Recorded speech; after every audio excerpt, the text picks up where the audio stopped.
Hi, this is me anonymously. This is the first of its kind series where I share a portion of my life unedited. For me to be able to do this, I have to stay anonymous, and I will also unfortunately have to keep the names of everyone involved in this story also anonymous. I decided to do this partly for myself so that I can finally tell my story truthfully and accurately. The other reason is I want to possibly and hopefully help someone who's in a similar situation.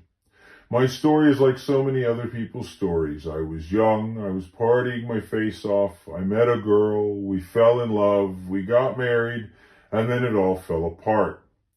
I'm hoping to show anyone listening that even though it fell apart as badly as it did, that there is still a light at the end of the tunnel if you can get there. At this point, I still haven't gotten to the light at the end of my tunnel, but I think I can see it off in the distance.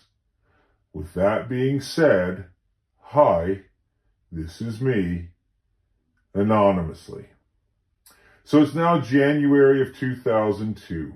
Blanche and Marla are on their way to the city I live in to visit for the next 3 or 4 days. This is the first time Marla and I will hang out in person other than that 10-minute introduction in October. We've now spent the last 3 or 4 months talking on the phone and telling each other literally everything.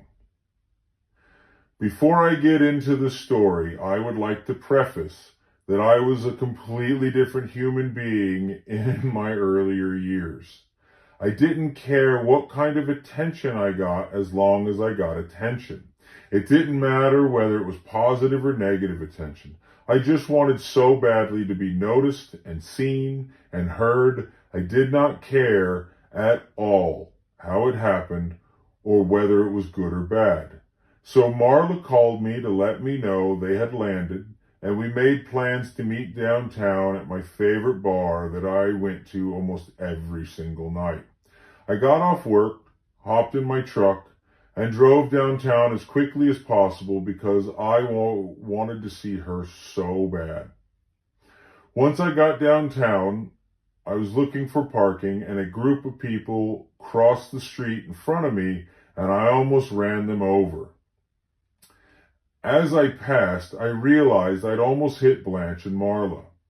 I parked my truck, I walked over to the bar, and I went inside, and for whatever reason, I could not walk up to her and say hello. I believe I even walked right past her multiple times.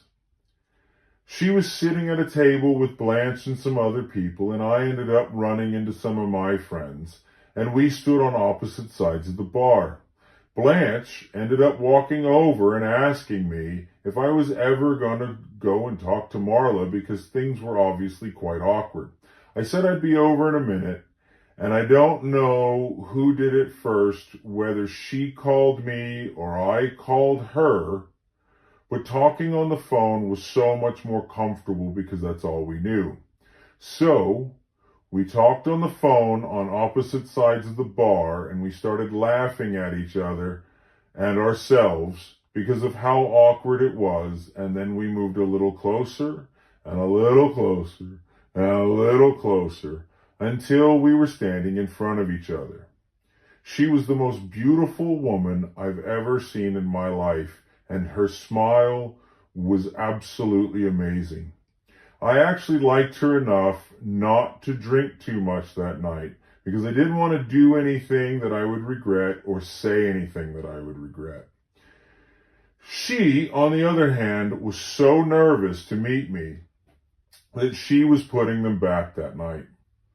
I'm not sure if the bar was closing or we decided to leave the bar early, but we ended up at one of Blanche's friends' houses. Marla is now so drunk that I had to carry her inside the house and lay her down on a couch that was on the porch where we all hung out and had some drinks and talked. Finally, it was time to take Blanche and Marla back to wherever they were staying, and I picked up Marla and carried her to my truck. And I was using her belt loops to help carry her until one of them broke. She slipped out of my arms and fell between my truck and the gutter. and she was wearing white pants at the time. I picked her up, I put her in my truck as gently as possible, and she was absolutely head to toe in mud. I carried her into the place that they were staying at. I put her into bed and I was getting ready to leave. Blanche jumped in front of me and would not let me walk out the door and asked me where did I think I was going. I said I was trying for the first time in my life to be a gentleman and leave because I didn't want to do anything with her because, like I said, I actually liked her and she was really, really drunk. So Blanche yelled at me, screamed at me, and told me to go back in the room and get back into bed and fall asleep with Marla. And that's exactly what I did. We didn't touch each other, we didn't kiss each other, we didn't do anything. She was passed out and smelled like vomit, and I crawled into bed and just fell asleep. Little did I know that Marla had just dyed a portion of her hair purple and drooled on that hair and on her pillow that night.